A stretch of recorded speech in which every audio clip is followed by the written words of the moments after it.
Sure. Especially when we're young, it's very easy to just wrap your head around, wrap your arms around the physical training and just want to do more and more volume. And we love volume with SEAL Fit. Part of our model is to teach yourself that you can do way more volume than you think is normal.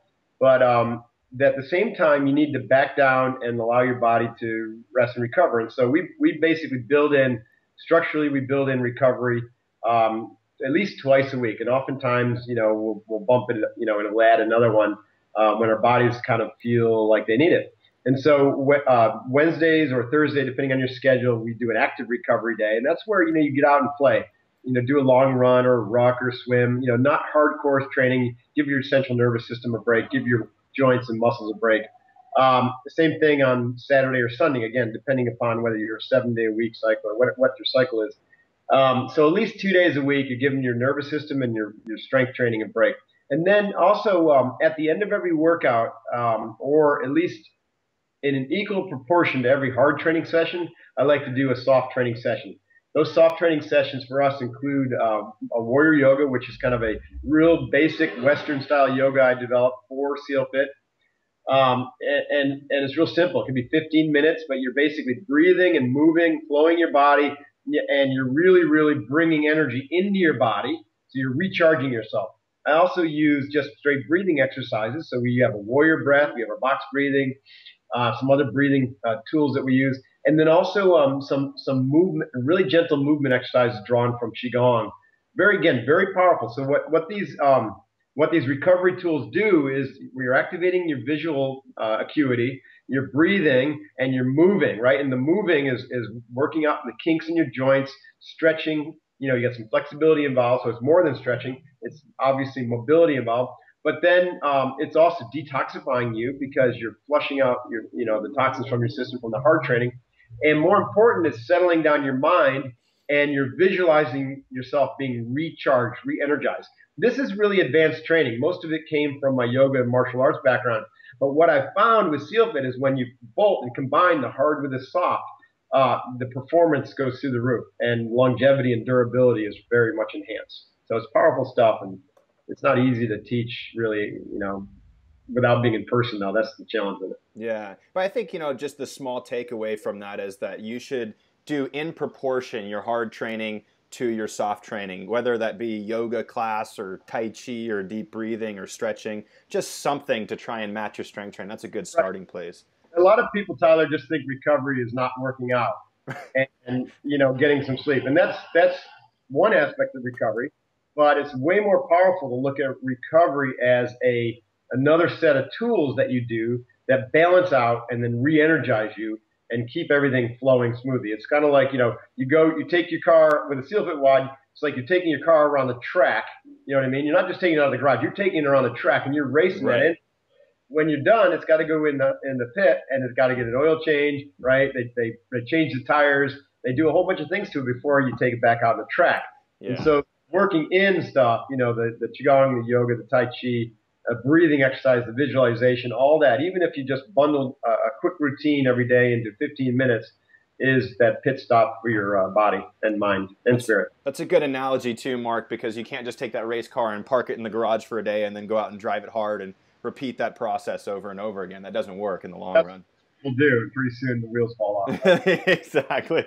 So I wanted to dig into mindset because I think that's something you're definitely an expert in. Anybody who's trained as many successful Navy SEALs as you knows it's about mindset. I've had the pleasure of training one U.S. Navy SEAL before he went in to become a SEAL. And one of the things that I noticed about this guy was he just had this warrior spirit, this never give up attitude, and he always just focused on the smallest next step.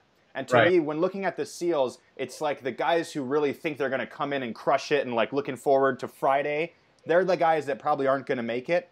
But the guys who are like, just make it to that next rep, just make it to that next block over there, that rock in the sand, they're the ones that make it. I think that's a testimony to how to chunk down goals in people's minds. So maybe can you give us like a way for people who are just at home, maybe they're frustrated, maybe they can't focus, what can they do with their mindset to stay focused and do the right things? Yeah, okay, that's such a great question, Tyler. I believe it starts with understanding very clearly why you're doing something.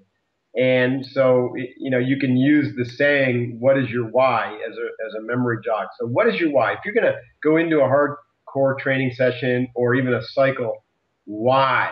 Right. What the heck are you doing it for? Connected to a higher purpose. Is it going to just make you look better? Maybe that's not strong enough. Why? Is it just get your body bathing suit ready for the summer?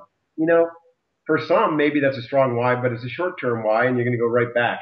So make sure you really connect to a higher sense of purpose. For me, being a warrior, lifetime training, fitness, being always ready, especially to take care of my family or the community in a crisis, to be on the edge and to be a leader was my why. And so in that why is powerful. I can never let up.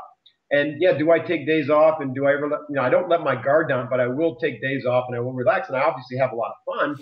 Funny thing is, the more advanced you get in the training, the more relaxed you are and the more fun you have, the lighter things get, right? So you got to know your why. Then once you commit to something, you fully commit, right? You don't back down. You burn your boats on the shore and you go for it, right?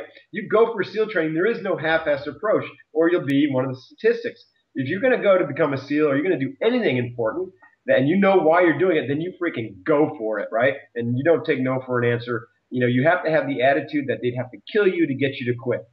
And that's the guys who make it through BUD/S. That's their attitude. They would have to literally kill me. And we were all pretty sure that was against the rules, although they certainly tried really hard on occasion. Right? You got to fully commit. Okay, then the question is, all right, when the going gets tough, and this is bringing me to your point, when the going gets really tough, you can't be thinking 6 months out or even a week out. Like when you go into Hell Week, the guys who were thinking, here it is on Sunday with breakout, guys who were thinking, I've just got to make it to Friday, they didn't make it to the next morning. Instead, you got to be thinking, I'm just going to make it to sunrise, right? Don't make a decision at night, ever, right? And then when the sun comes up, it has an amazing way to warm your body and your spirit, and boom, you're like, wow, I made it to that. Cool. You notch your belt, that's a huge success, and then you drive on.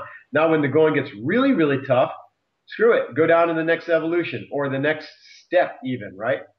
So you got to be able to chunk your goals into really short-term achievable goals. And then every time you achieve that goal, you celebrate in your mind. You're like, holy shit, high five yourself, right? High five your teammate, notch your belt.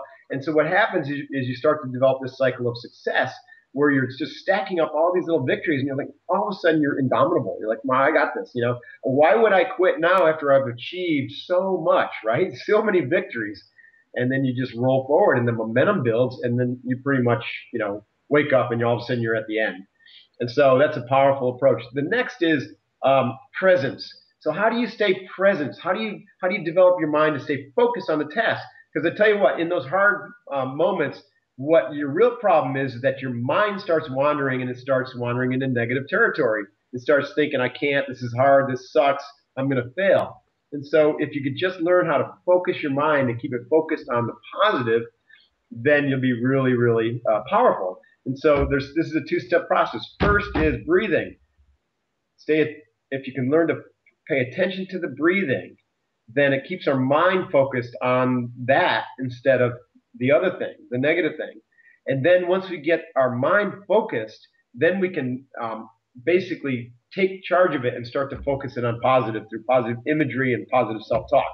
So you got breathing, focusing on the breath. The breathing helps us maintain what we call arousal control. It interrupts the fight or flight. It keeps us calm. When we're calm, our mind is calm. So body and mind follow each other. If your body's calm, your mind is calm. If your mind is calm, your body's calm. Then you can pay attention and you can notice if you're being pulled in negative territory. Let's say a teammate starts to, suffer out loud, and start to whine and fuss. You can literally say, you know what?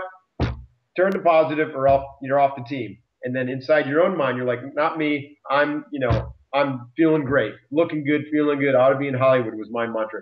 Stay focused on the positive.